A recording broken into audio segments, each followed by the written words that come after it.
How can you pass an emergency budget if you don't have the rate setting that goes with it? The short answer to that is that you can't, and it would be an impossibility at this point not to pass the budget because we are legally bound and reputationally bound to passing the budget. Thank you for that question, even though it was out of order. Kaipara, item, but a very good question nonetheless. Item number 11, Kaipara Moana remediation, and invite John Hutton and Craig McElroy and team to the table, and Phil Wilson.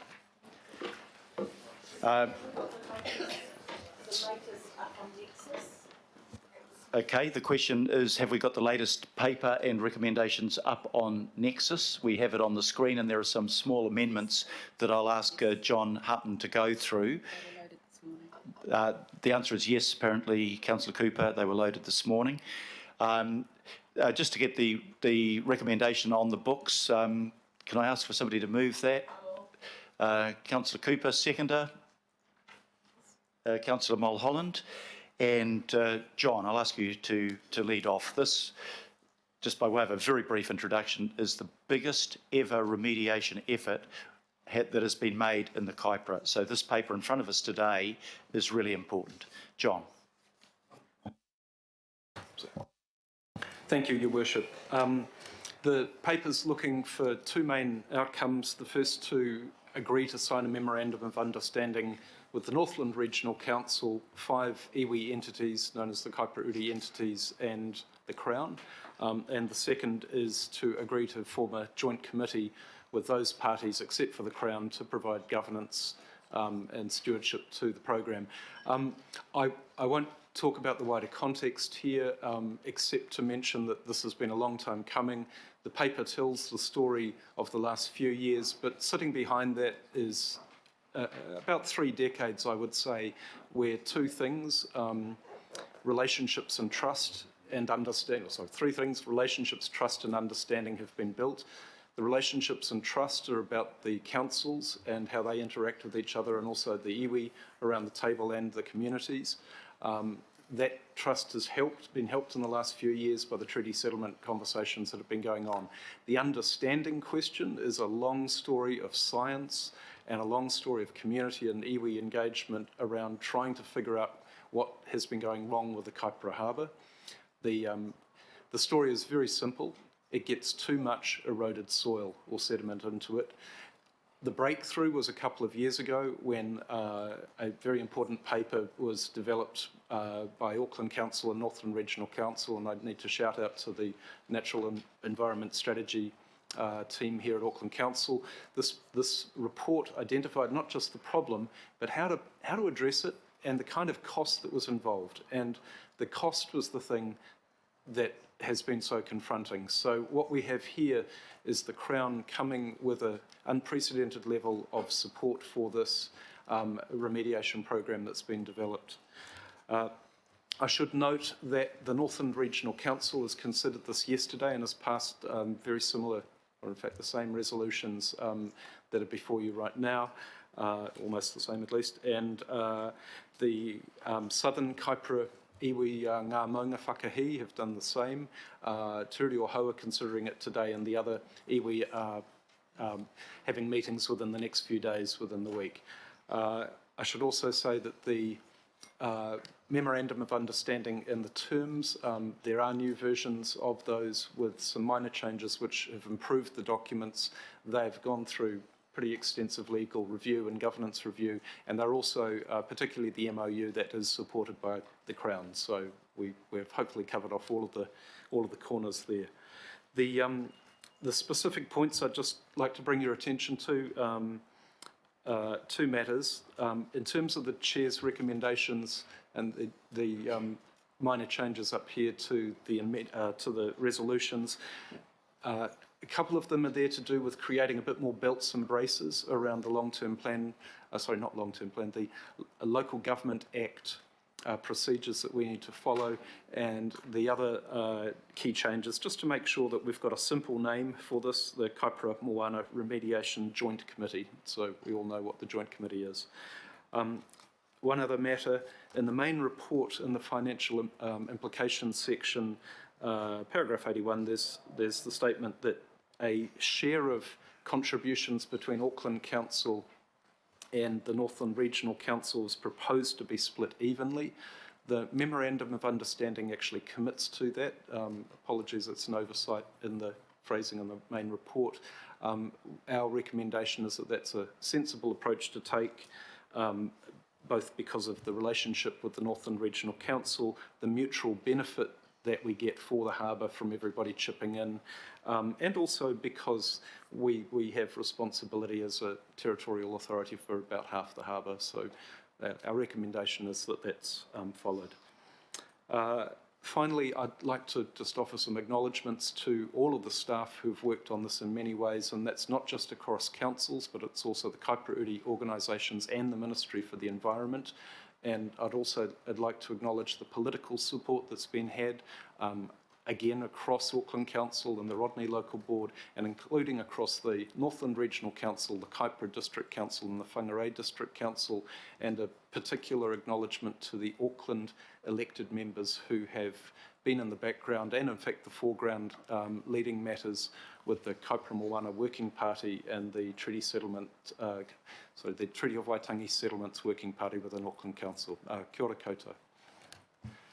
Thank you very much, John. Just before I open it for questions, recommendation H says that we'll be appointing 3 Auckland Council members to the Kaipara Moana Remediation Joint Committee.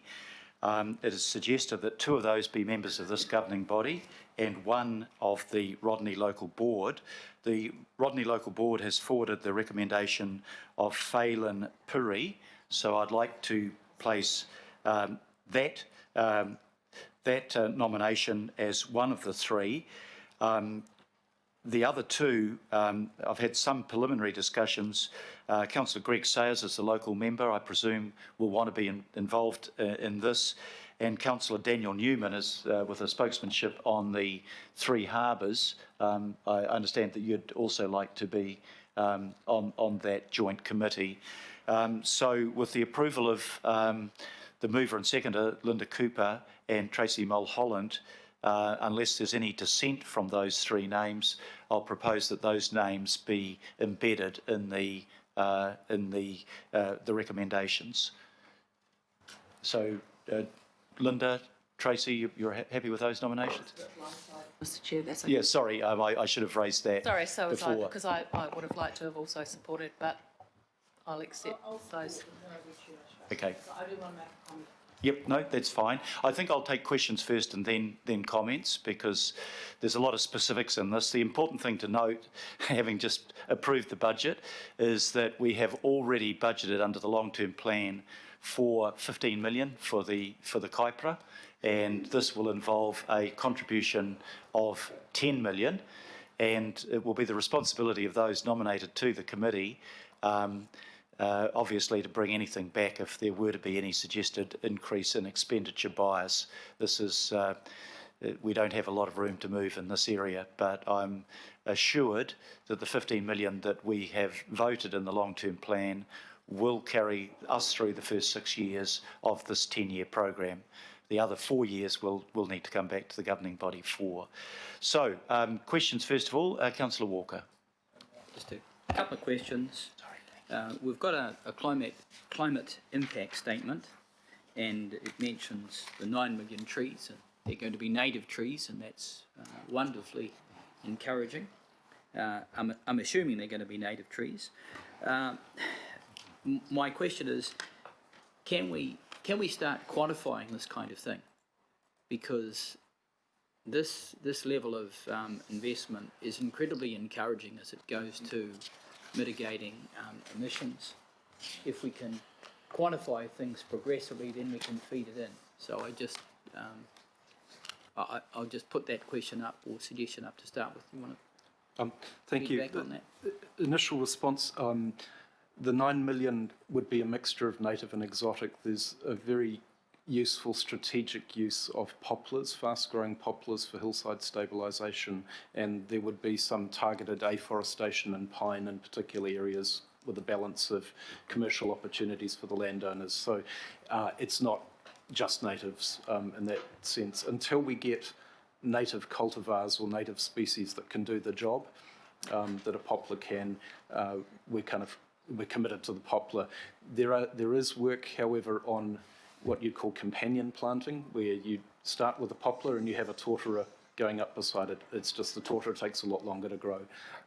Sorry, and as for your question, yes, it would be great to start to be able to quantify that. We haven't, the actual carbon sequestration benefits and things of this, we haven't done that work, but I think it's a very useful suggestion to build that into our analysis of the success or not of the program. I'm happy to commit to that piece of work, Wayne. I think we want this to be an exemplar program, and it has to be best practice to include climate issues as part of the success of the program. So happy to commit to that. By way of response, very encouraged. Don't have an issue around the poplars, understand that. Do have an ongoing concern around pine trees, and I would hope that we start taking a mature response to that. And I would just mention as an aside, water care is obviously phased out pine and exclusively native in the catchment for our dams, and there's good substantiation around that. The other question I've got is the other issue that goes to this catchment generally, which is around, I think, the largest landfill in New Zealand or close to it, in the catchment of the Kaipara. Does this program and the program of work offer any opportunity to pick up some of the environmental impacts that could flow from that? And I note that the parties to this in respect of iwi are raising some significant concerns around that landfill, which is in the Dome Valley. The short answer is no. The program's trying to deal at a landscape scale on rural properties, in particular in pasture. The TIP proposal is subject right now to our RMA processes of assessing it, and there's a resource consent in, but no, there's been no budget here designed for mitigations to that. Thank you, Councillor. Councillor Christavi. Thanks, Chair.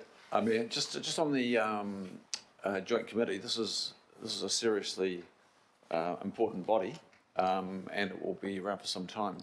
So I'm just thinking of that makeup of our representation. I'm mindful of it reporting into the Environment and Climate Change Committee, and it's usual that the chair's there. And I'm just wondering, I'm not wanting to displace any of the members under Romans 1, 2, 3, but I'm just wondering if there's a possibility of having an ex officio role of, initially I was thinking you, Mayor, or the chair of the Environment and Climate Change Committee, because it is important that you have that link. You need a strong link back to your chair of the reporting committee.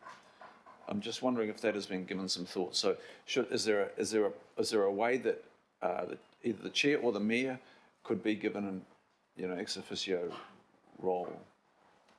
I think it would be helpful, obviously, if the nominated members of the governing body on the joint committee would report both to me and to the chair. I don't know that we need to minute that, but just to keep us up with what's happening, because this is an area of pretty high importance, obviously, to the council as a whole. And, from time to time, John, it would be good to get an update, given that we're investing in this area, to get an update from officials on the progress that is being made and next steps. So I think both of those things, Councillor, would be really desirable. I'm not sure that we need to minute them in here or make them part of a resolution, but you're quite right, that would be quite important. Kia ora. We can definitely commit to reporting back. That's the intention. The difficulty with any additional seats or roles is that there's a balance to be struck on this committee with 6 Kaipara Uri, 3 Northland Regional Council, 3 us. As soon as we start adding people, it's an exponential kind of increase.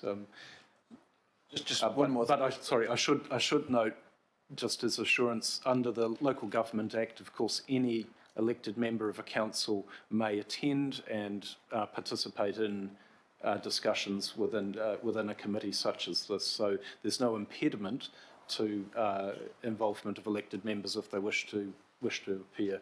There just wouldn't be a voting ability. Oh, sorry, if I may, Chair.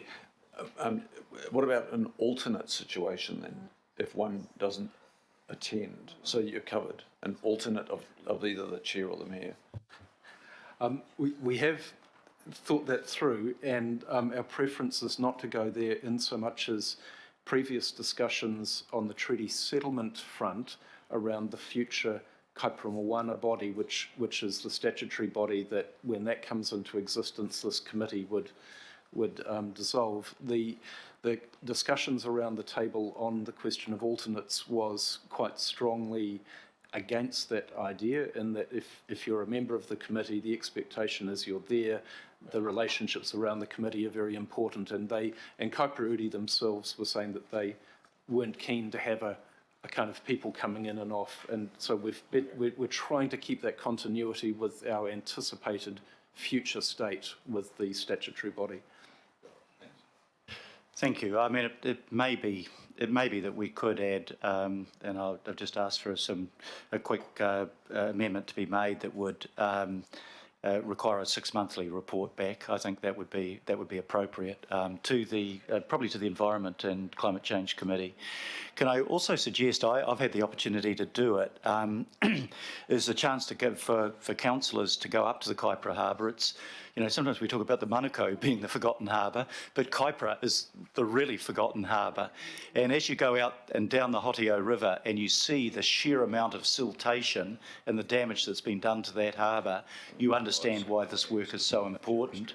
So it may be, John, that you could organise a field trip at some point, that councillors would be invited to have a look at the sort of work. There's also, I've been up there, I'm trying to think who was I with you, Councillor Cooper? We went up to a trust that is planting native trees up there and has done a fantastic job. And I think it was you and Penny Hulse. Yeah. Yeah. So it would be good just to give people around this table a better understanding of what's happening in our northern regions, because it is important. So I'll come back. I'll see if there's further questions. I've got one from Councillor Mulholland. I'll come back with a suggested amendment for maybe a 6-monthly report. Councillor Mulholland. Sorry, actually my question was, because I fully support this, and actually I do spend a bit of time at the Kaipara in my spare time, and with my new apiculture course coming up, I'm hoping to spend a bit more time there, so very supportive. So I was actually going to ask the question as an alternative, because it is one of the things amongst the many, but one of the particular things, because I do spend time there, that I was interested in. So Chris, Councillor Darby, sorry, did ask my question, Your Worship, with regards to an alternative. Kia ora. Thank you. Thank you very much. So we've got recommendation P up there, but yeah, really also want to follow through with the chance for councillors that would be interested. Councillor Newman, I think maybe you might want to coordinate that as spokesperson on the on our 3 harbours to get a trip up there and have a look at the work that's being done on land and the damage that's being done on the harbour. Right. I have no further question. Councillor Hills. Just the P, agree that the group, I'm not sure, should it be committee? That, yeah, I imagine putting it on the members to write actually, a report. you could give it its full title if you like, which is Kaipara Moana Joint Remediation Joint Committee, I think, from memory. Just double check that. Mr. Chairman, I'm just a bit uncomfortable. There's no relationships here. The people here are suggesting these have not got these relationships, and I just worry that we're asking the whole steering group to come down, report. We've had a channel where we've reported this back through the treaty settlements steering group over the last few years, but not many people have been interested. But I just don't know whether, you know, we have the power to sort of instruct That's what I that No, group, no, and no, that's my concern. It's more likely that it's not the group that's going to. No, it'll it's be, the governing, sorry, that's a very it's good point. very- And it's not my intention that the group come to. Just say the council representatives. Yeah, that the governing body representatives, agree that the governing body representatives, actually council representatives, you're quite right, on the Kaipara Moana Remediation Joint Committee report to. Sorry, Thank Mayor. you, that's a good point. Sorry, Mayor. Are there staff members who will be supporting those elected? Because it's unfair to well, it's not unfair, but if it's an actual report, then it's not the governing body members or the local board member who would be reporting back. It'll be a staff report, and the governing body members may want to speak to that. But I think it's unfair to ask the council representatives to prepare a report. That's not the normal?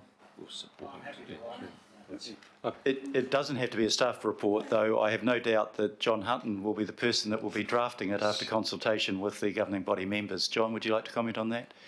Your Worship, that's a strong assumption on your part. I'm yet to clear that with my boss. Look, we have absolutely no issue in providing support. In fact, the terms of reference for the committee are quite explicit that support's anticipated, so that can happen. This joint committee is going to require quite a collaborative approach between all of the parties involved. The Kaipara Uri entities themselves have staff members that can form part of the work that sits behind the scenes, so to speak. So in our anticipation, in fact, the resolution up in there is that the reporting back is to the Environment and Climate Change Committee. So none of that's an issue. Kia ora. So should it just say an update rather than the council I think the report is we're probably talking about the same thing. I think we've got the wording right now. So thank you for the interventions from councillors Cooper and Hills on that, because that's exactly what's intended. Okay, are there any further questions? If not, are there any comments that anyone around the table would like to make? Deputy Mayor Cashmore. Thank you, Mr. Mayor, and we've got 3 excellent people joining this committee. That's great news. The silent party hasn't been heard from today. Here are the property owners up there, and especially the Hill Country people. And I initially said I'd help join this panel as being a person who's in the Hill Country and knows a bit about it. But I'm more than happy to stand aside with Daniel with his hat on as the Harbour's lead, the portfolio holder for that, and that's important. I think it's important to say here in public that the property owners are a significant part of this, and they've already started the program of fencing, planting and doing what can be done on challenging country. And they've already spent, in many cases, collectively tens of millions of dollars, but there's more always to be done. Sometimes the money's the easiest part in this work.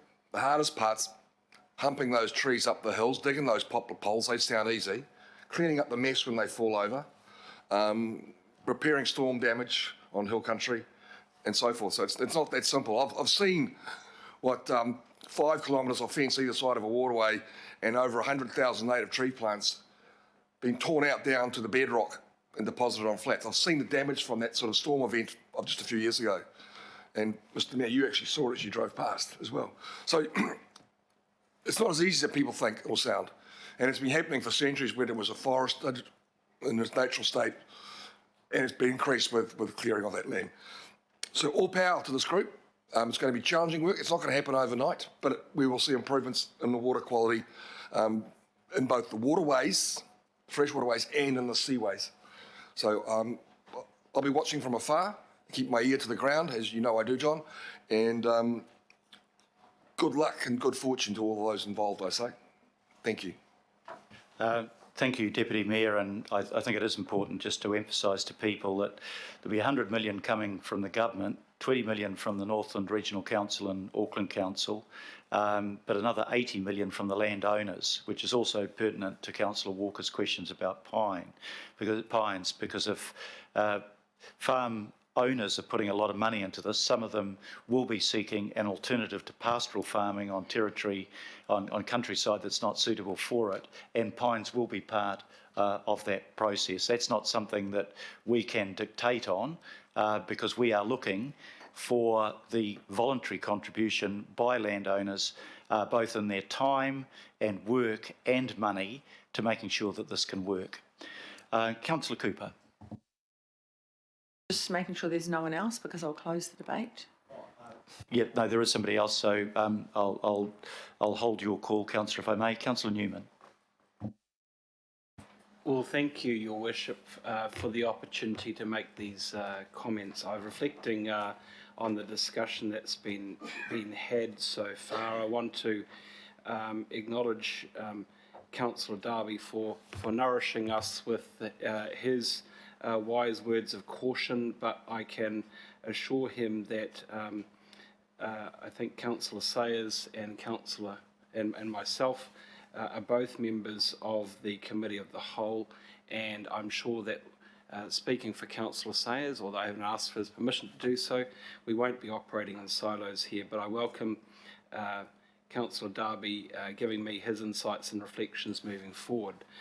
Your Worship, I think there are two issues here for this particular program. The first is a need to understand the challenge that not all parties to the program are equal, and Councillor Cashmore is correct that the party here that probably gets the least exposure are the property owners in the hill countries. Some of the areas within the catchment, within the watersheds of the Kaipara Harbour, are quite degraded, marginal areas in terms of farming. There is a lot of sediment runoff. There is a significant cost to this program, and it is a cost that will be spread over time. The second issue is a budgetary issue for the councils that are party to this, because this is a program that will need to be sustained over an extended period, and understanding that there is a big difference between Auckland Council and Northland Regional Council, and we will need to be an equal partner, but we will need to ensure that the other party to this discussion from a council perspective is able to sustain its contribution. And that will be something that will need to be reflected upon, and it will need to be reported back as we discuss not only the implementation of the program, but the way in which this program will be funded beyond the life of the long-term plan. Your Worship, I want to acknowledge the government for its contribution here. This has been a long process of negotiation leading to the proposal, and that is serious funding from the Crown as a contribution here, and that is something that needs to be acknowledged. And I actually think that this particular program of works will represent one of the most significant steps towards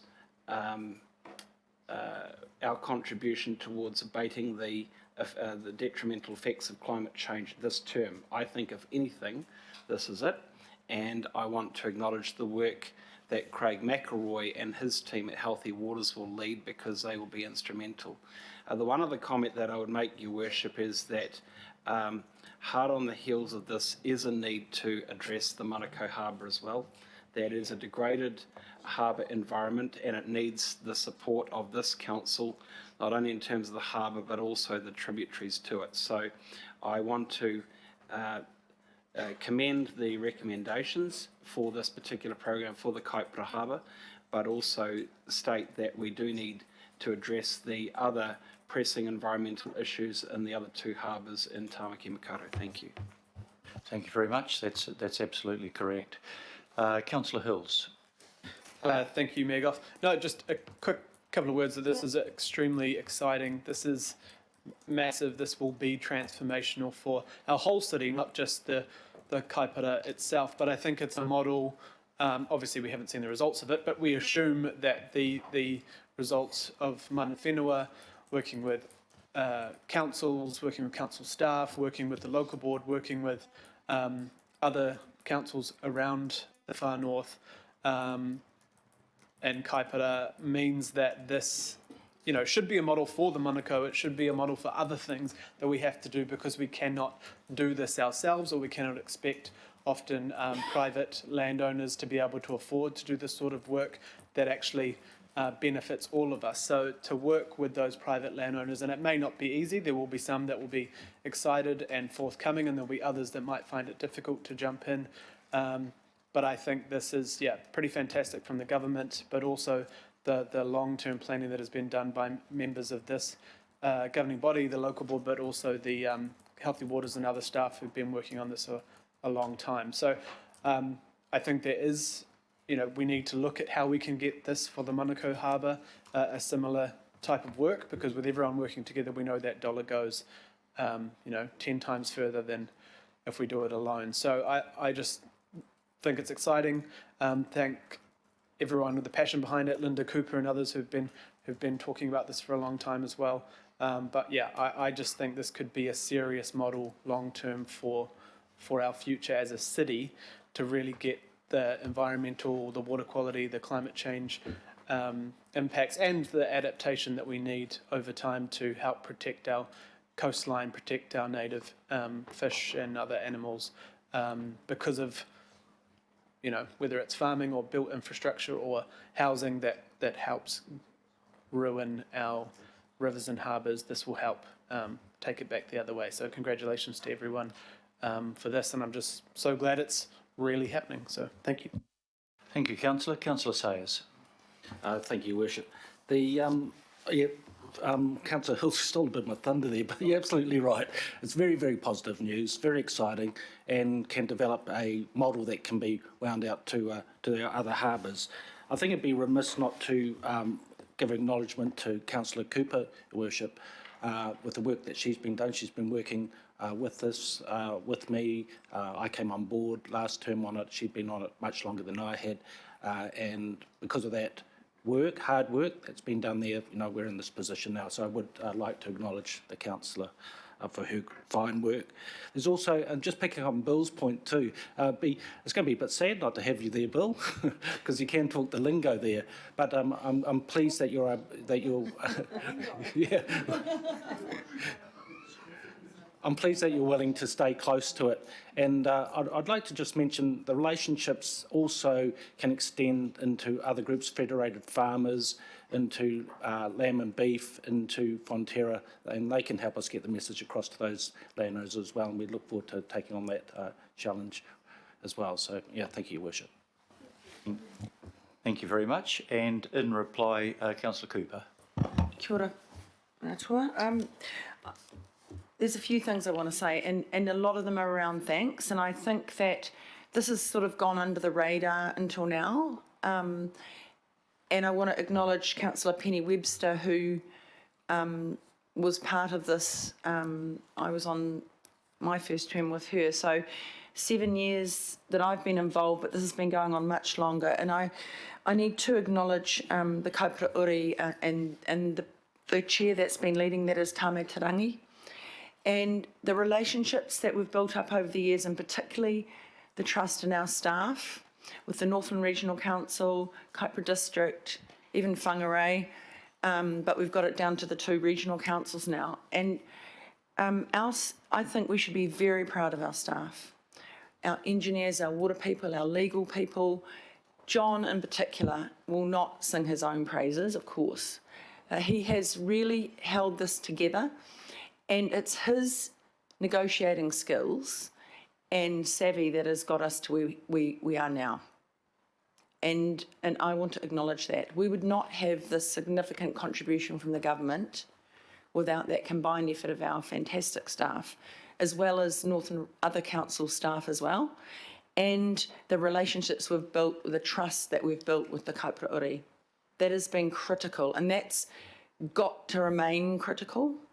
Because if we don't keep those relationships strong, and you're going to have to build those relationships, build that trust, we won't have anything. And if we look at our other, this will be eventually a co-governance entity.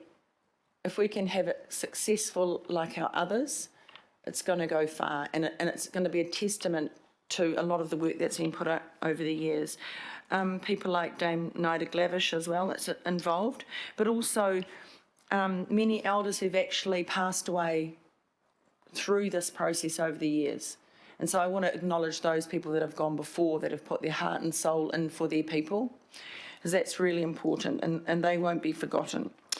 I want to acknowledge the farmers as well, because they always get a bad rap.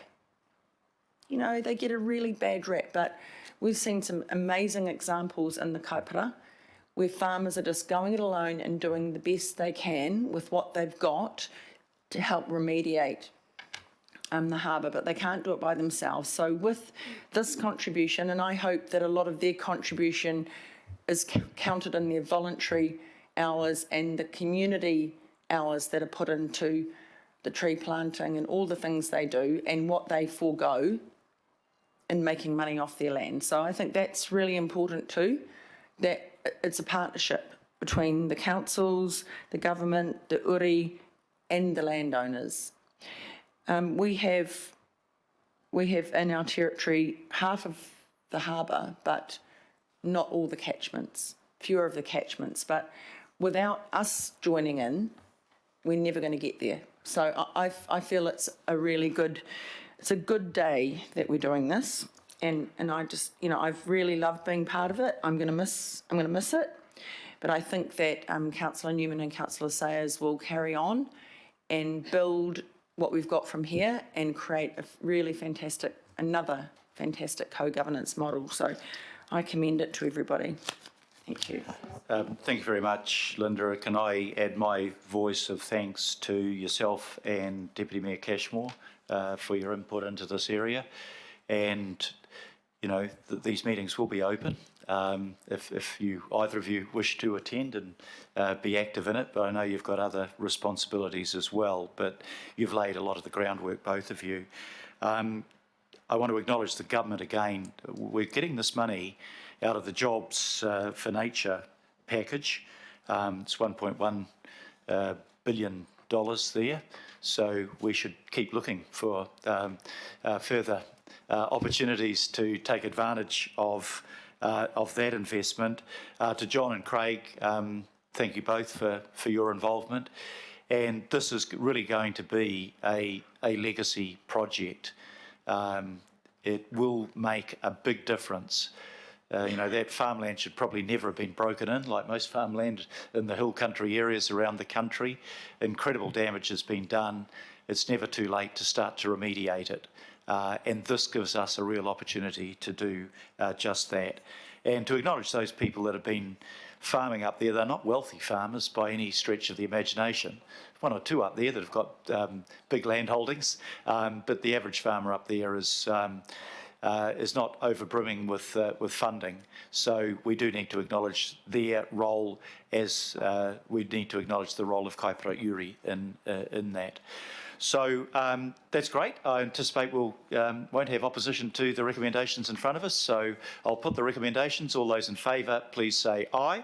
Aye. To the contrary, no. Declare it passed unanimously. Now,